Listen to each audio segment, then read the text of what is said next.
Selamat datang kembali di penelusuran mendalam kita. Pernah nggak sih Anda kepikiran kalau salah satu lompatan terbesar kita sebagai manusia pas mulai jadi petani itu sebenarnya malah dibilang sama Jared Diamond sebagai kesalahan terburuk?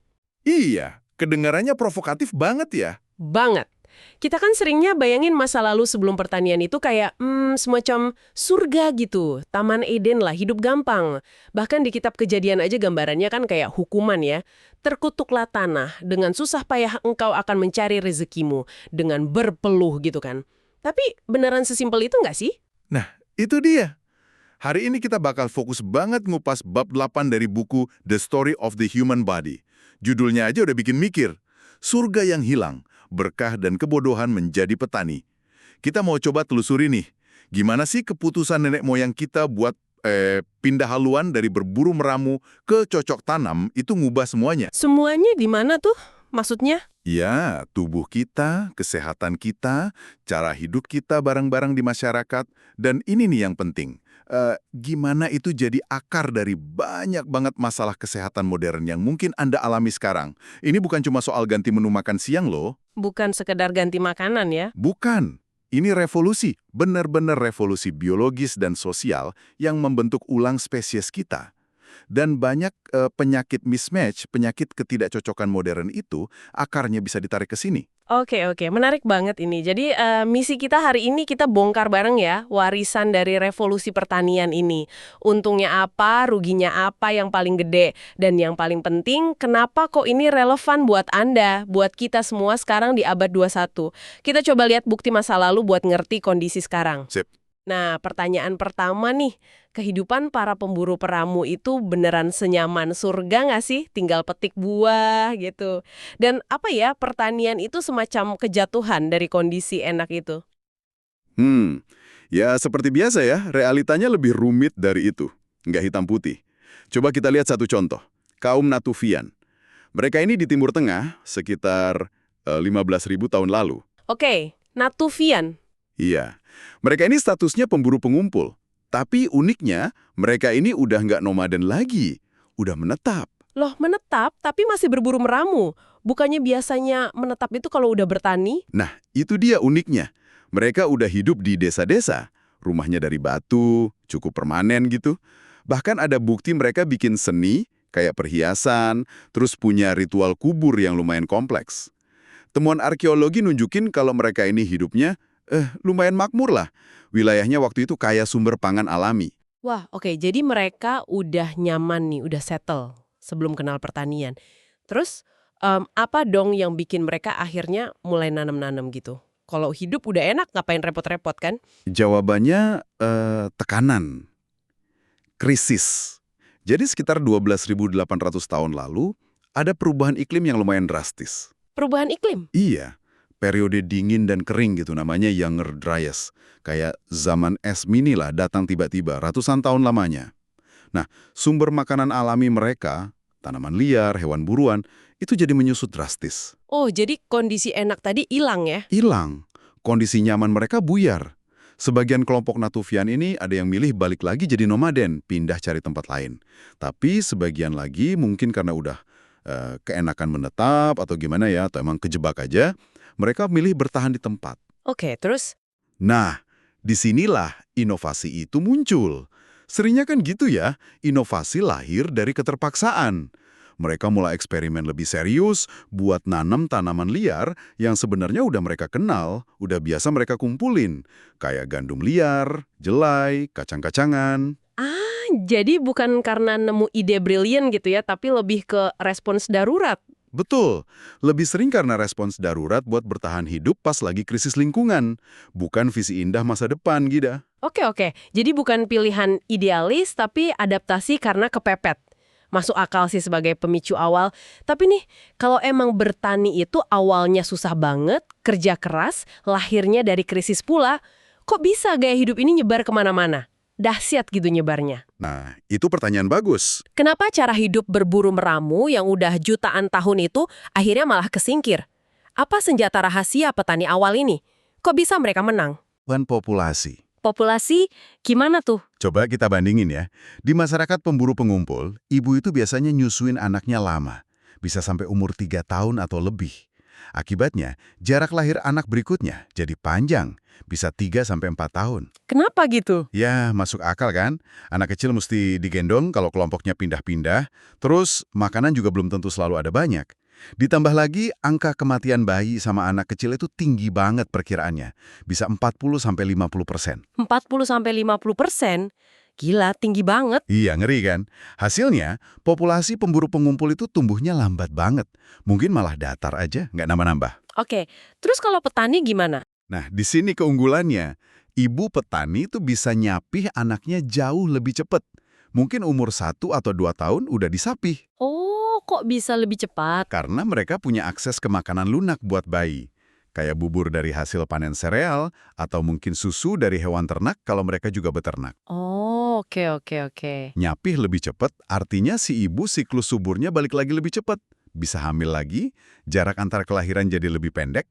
Nah, meskipun angka kematian bayi dan anak di petani awal ini mungkin masih tinggi juga ya, bahkan bisa jadi nambah karena masalah baru kayak penyakit atau gizi buruk. Tapi tingkat kelahirannya itu jauh lebih tinggi. Jadi hasil akhirnya, pertumbuhan populasi petani itu bisa 2 kali lipat atau bahkan lebih dibanding pemburu pengumpul. Jadi, kalau saya tangkep nih ya, aplikasi pembunuhnya pertanian itu bukan makanan lebih enak atau hidup lebih santai, tapi kemampuannya buat ngasilin lebih banyak bayi yang bisa bertahan hidup sampai gede. Gitu. Persis. Anda nangkap intinya. Mesin demografi ini yang akhirnya ngubah dunia, meskipun mungkin orangnya sendiri, petaninya itu hidupnya lebih susah dan sakit-sakitan awalnya. Betul banget. Ledakan populasi ini mesin pendorong utama ekspansi pertanian. Jumlah mereka nambah, butuh lahan baru, ya mereka nyebar. Nah, dalam prosesnya itu, mereka seringkali mendesak atau mengasimilasi, atau bahkan menggusur populasi pemburu pengumpul asli yang jumlahnya lebih sedikit dan tumbuhnya lambat. Jadi kayak gelombang ya, bukan penaklukan pakai perang gitu awalnya. Iya, lebih kayak gelombang demografi yang susah dibendung gitu. Oke, balik lagi ke kutukan soal berpeluh mencari makananmu tadi. Itu cuma kiasan apa beneran petani kerja lebih keras? Si filsuf Bertrand Russell kan sampai bilang pertanian bawa periode panjang kezaliman, kesengsaraan, dan kegilaan. Lebay nggak sih dia? Nggak sepenuhnya lebay juga sih. Buktinya lumayan banyak. Studi antropologi ke masyarakat petani subsisten tradisional yang masih ada sekarang, terus analisis kerangka tulang dari masa lalu juga, itu nunjukin kalau petani emang cenderung kerja lebih keras dan lebih lama dibanding rata-rata pemburu pengumpul. Lebih keras ya? Iya. Dan ini nggak cuma orang dewasa loh. Anak-anak di masyarakat agraris itu sering banget udah dilibatin kerja fisik yang lumayan berat dari kecil. Bisa 4-6 jam sehari. Anak-anak kerja 4-6 jam, ngapain aja? Ya, bantu di ladang, ngurus ternak, kalau ada, ngambil air, cari kayu bakar, ngolah hasil panen. Macem-macem. Ini beda banget sama anak pemburu pengumpul yang waktunya lebih banyak buat main sama belajar nggak formal. Tenaga kerja anak itu jadi penting banget buat ekonomi keluarga petani. Waduh, selain kerja lebih keras, gimana soal makanan mereka? Bukannya katanya kalau bertani, makanan jadi lebih terjamin. Lebih terjamin kuantitasnya, mungkin iya. Tapi seringnya ngorbanin kualitas sama keragaman. Diet pemburu pengumpul, itu walau naik turun ya, biasanya variasinya banyak banget, tergantung tempat dan musim. Makan apa aja tuh mereka? Macem-macem. Buah liar, umbi, kacang, biji, sayuran daun, serangga, madu, telur, ikan, daging buruan. Pokoknya apa yang ada di alam. Secara umum, gizinya lumayan kaya dan seimbang. Nah, sebaliknya, petani awal itu sering banget jadi tergantung sama beberapa jenis tanaman pokok aja. Oh, jadi nggak beragam lagi ya? Iya, jadi monoton. Biasanya sereal kayak gandum, beras, jagung, atau umbi kayak kentang, singkong.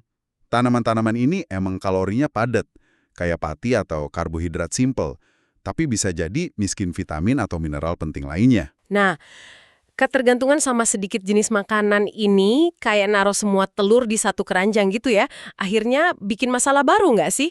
Masalah kesehatan yang nggak dialami pemburu pengumpul. Benar sekali. Diet yang monoton dan tinggi karbohidrat ini micu banyak masalah kesehatan yang sebelumnya jarang banget atau nggak ada sama sekali. Pertama, ini kelihatan jelas banget di catatan arkeologi. Ledakan kasus gigi berlubang, karies. Gigi berlubang. Iya, di Timur Dekat misalnya, Kasusnya loncat dari sekitar 2% di kerangka pemburu pengumpul jadi sekitar 13% di petani neolitik awal. Penyebab utamanya yaitu pati dari sereal kan lengket tuh, nempel di gigi. Terus difermentasi bakteri mulut jadi asam. Nah, asam ini yang ngerusak email gigi. Terus kenapa itu jadi masalah besar? Kan cuma gigi berlubang. Jangan salah. Sebelum ada dokter gigi, pasta gigi, apalagi antibiotik, ini bukan masalah sepele loh. Infeksi dari gigi berlubang itu bisa nyebar ke rahang, ke sinus, bahkan ke otak. Bisa fatal akibatnya. Serius? Fatal gara-gara gigi bolong? Wah, nggak kepikiran ya. Apalagi dampak diet baru ini. Kedua, muncul penyakit-penyakit defisiensi gizi yang spesifik. Misalnya, kalau makanan utamanya jagung terus, risikonya kena pelegra tinggi. Itu penyakit serius karena kurang niasin, vitamin B3. Kalau tergantung sama beras giling, bisa kena beri-beri, kurang tiamin. Diet basis sereal juga umumnya kurang zat besi, bisa bikin anemia. Jadi kurang vitamin dan mineral ya? Betul. Ketiga, ada resiko keracunan makanan yang lebih tinggi. Karena mereka nyimpen hasil panen dalam jumlah besar dan lama kan, apalagi kalau iklimnya lembab. Itu resiko kena jamur mikroskopis yang ngasilin racun bahaya kayak aflatoksin di biji-bijian atau kacang, jadi lebih gede. Kalau pemburu pengumpul nggak gitu. Mereka kan cenderung makan makanan segar tiap hari ya, jadi kemungkinannya lebih kecil kena masalah jamur beracun di simpanan makanan. Oke, jadi kerja lebih keras, diet lebih monoton, kurang gizi, gigi pada rusak, resiko kurang vitamin mineral, plus bisa keracunan pula. Gambaran sorga yang hilang jadi makin kerasa nih. Tapi masalahnya nggak cuman itu kan? Tadi Anda sempat nyinggung soal penyakit menular juga, kayak buka kotak Pandora gitu. Tepat. Ini konsekuensi gede lainnya dari hidup menetap dan bertani. Kehidupan di komunitas yang lebih gede, lebih padat penduduknya, dan nggak pindah-pindah, itu nyiptain kondisi ideal yang sebelumnya nggak ada buat penyakit nular nyebar. Kondisi ideal gimana maksudnya? Ya, penyakit nular kan butuh bahan bakar. Orang banyak yang deketan, biar bisa terus nyebar kan? Wabah kayak TBC, kusta, cacar, campak, influenza, itu jadi mungkin terjadi. Kalau kelompok pemburu pengumpul kan kecil-kecil dan misah-misah, terus pindah-pindah. Iya. Paling cuma kena kelompok kecil itu aja, terus penyakitnya mati sendiri karena nggak nemu mangsa baru. Nggak cukup padat populasinya buat jadi epidemi kayak di desa atau kota. Terus kondisi hidup di desa awal itu sendiri juga pengaruh dong? Banget. Sanitasi di desa-desa pertanian awal itu umumnya, ya gitu deh, buruk. Sampah rumah tangga, kotoran manusia seringnya numpuk aja di sekitar rumah. Waduh. Ini nggak cuma nyemarin air minum terus nyebarin penyakit kayak kolera atau disentri, tapi juga ngundang hama. Tikus rumah misalnya yang kita kenal sekarang ini, bukti genetiknya nunjukin mereka itu evolusinya barengan sama munculnya pemukiman manusia di Timur Tengah pas awal-awal pertanian. Kenapa tikus pada datang? Ya karena ada simpenan biji-bijian sama sisa makanan kan?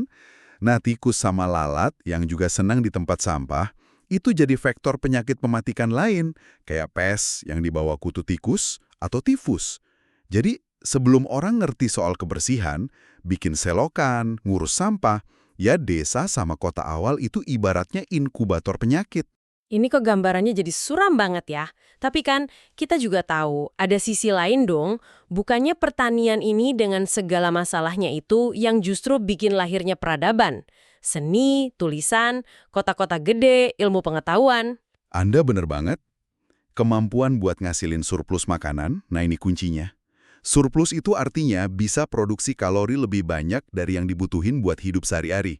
Oke, surplus makanan. Terus gimana? Surplus inilah yang bikin sebagian orang jadi nggak perlu lagi nyari makan tiap hari. Mereka bisa ngerjain hal lain, jadi spesialis.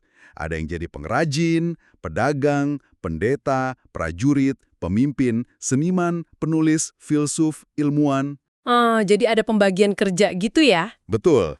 Spesialisasi ini yang terus dorong inovasi teknologi, kayak bajak, irigasi, ngolah logam, terus memfasilitasi perdagangan jarak jauh, memungkinkan terbentuknya pemerintahan yang kompleks, dan akhirnya ya lahirlah yang kita sebut peradaban. Jadi kalau nggak ada gandum sama beras sisa itu mungkin nggak ada piramida, nggak ada Parthenon, nggak ada tembok Cina.